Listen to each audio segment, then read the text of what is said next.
নির্বাচিত সরকার দেশের ক্ষমতা না আসবে ততক্ষণ পর্যন্ত এই অস্থিরতা দূর হবে না।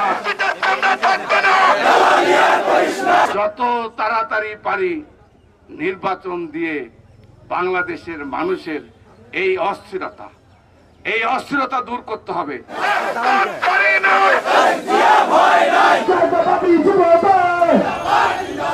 আমি সবাইকে বলতে চাই, বাংলাদেশের সকল নেতা কর্মীদের কাছে আমার আহ্বান, যার যার এলাকায় আপনারা ঐক্যবদ্ধভাবে এই ফ্যাসিস্টকে প্রতিহত করতে হবে। এই ফ্যাসিস্টরা যেন বাংলাদেশের মাটিতে আর কখনো স্থান না পায়।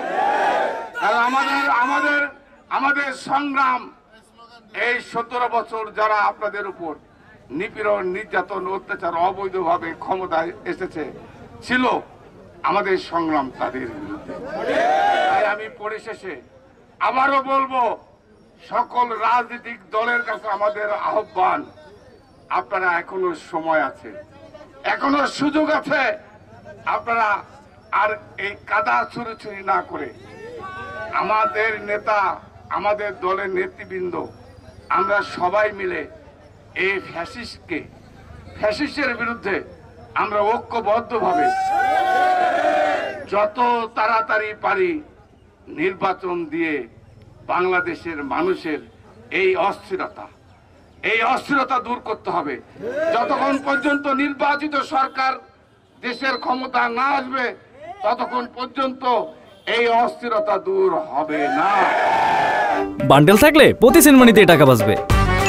বিকাশ সেনমানি বান্ডেল কিনে জিতুন প্রতি লেনদেনে।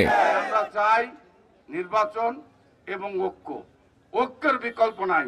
আমি সবাইকে এই অনুষ্ঠানের মাধ্যমে আগামী দিনে ফ্যাসিস্টের বিরুদ্ধে বাংলাদেশের সকল রাজনৈতিক দল ঐক্যবদ্ধ হওয়ার আহ্বান রেখে আমি যুব দলের নেতৃবৃন্দ যারা আজকে অনেক শত হাজার নেতা কর্মী আজকে একত্রিত হয়েছে, আমি কৃতজ্ঞতা জানাই, আমি ধন্যবাদ জানাই।